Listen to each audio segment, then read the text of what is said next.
Hi, my name is Berneta Haynes. I'm a fiction writer and also a lawyer and environmental attorney. I live in Atlanta, Georgia. Just moved down here recently from Chicago, Illinois. I'm originally from Arkansas, Little Rock, Arkansas, and also backwoods, southern Arkansas.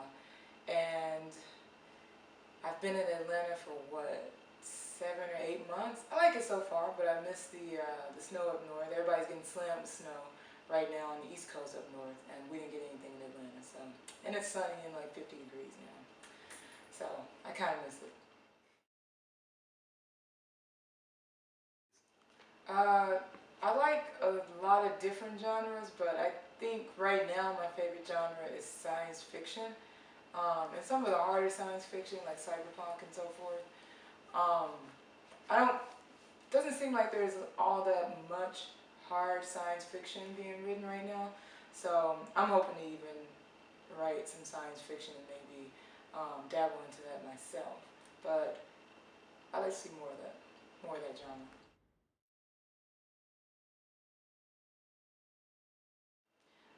Yeah, so I just released my debut novel, which is not a science fiction novel. It's just a general contemporary women's literary fiction with an LGBT theme, called Landrien Moriset. It's widely available on ebook and paperback, Amazon, Barnes and Noble, and so forth. But right now, I'm in the middle of revising a science fiction novel that I wrote. Um, it will be the first book of a three-part series, a trilogy, that's right now titled After Human, but that could change. Um, I'm hoping to publish it within the next year or so, and sort of get the ball rolling on that series. So that will be my transition into science fiction literature.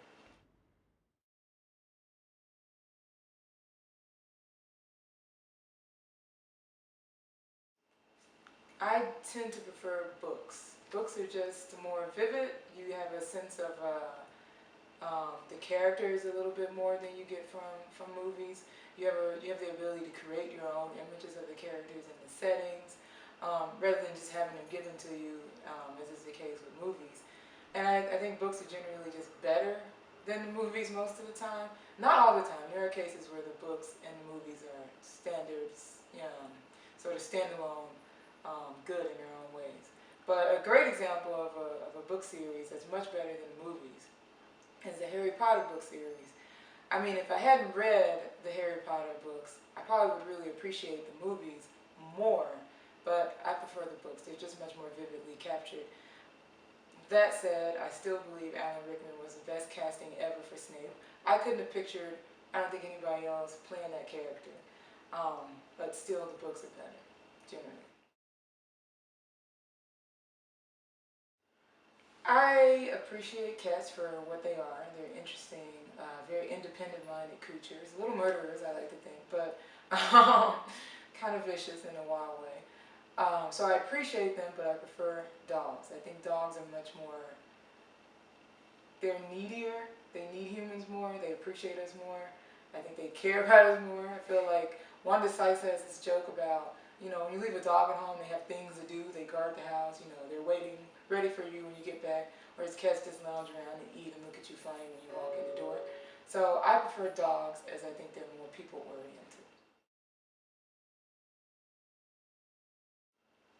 I like both. I don't really have a preference for either one. I tend to buy both. So when I really like a book, like if I've been reading a book in ebook format and I really like the book, either halfway through reading the book, I'll buy the paperback version, or after I finish it, I'll buy the paperback version just because I think it's nice to have it on the shelf to look at. Maybe it's a reminder later whenever I want to reread the book. I can lend it to people a little bit more easily than I can lend an ebook. And I also think paper books will generally outlast digital copies. Generally, I just think obviously paperback books go back farther than ebooks. Um, but I like both. And from an environmental standpoint, I try to support ebooks because I like trees and whatnot. So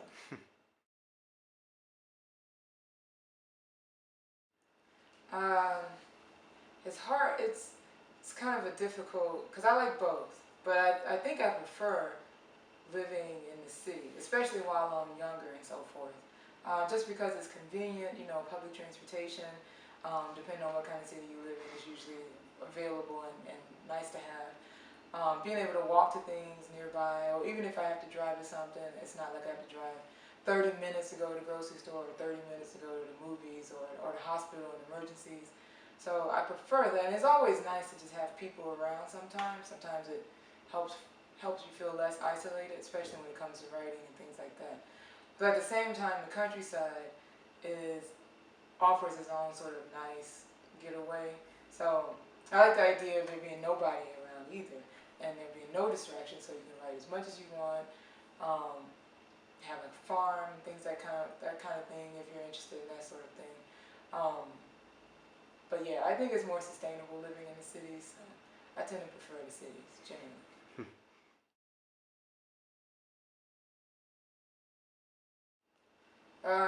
So I'm not interested in going back into the past, not at all. This is definitely the best time to be female, black, or, you know, LGBT. So I prefer this era in the story, period. But I would travel into the future. I think it'd be interesting to like go 20 years from now and see what kind of issues are still lingering, like social issues, where the technology has progressed, especially in terms of computers. Because just over the last 20 years, computers have like gone miles away from where they started. Especially when I was a kid and those horrible floppy disks, like the really floppy ones, not the hard ones that are so-called floppy disks. And there's nothing you could do with that stuff. I don't even know how we made it through that era of computers. But nonetheless, I would be interested in going for 20 years to see where computers are at that point. And it'd be even more interesting to go 200 years into the future to see what kind of like lingering social issues are still existent there. And also what kind of things are just accepted in 200 years from now that we're still harping on and fighting about in 2016. And I really, really want to see what computers would be in 200 years. Would there even still be computers, or would they be called something different? I mean, who knows? So yeah, I would go into the future, but not the past.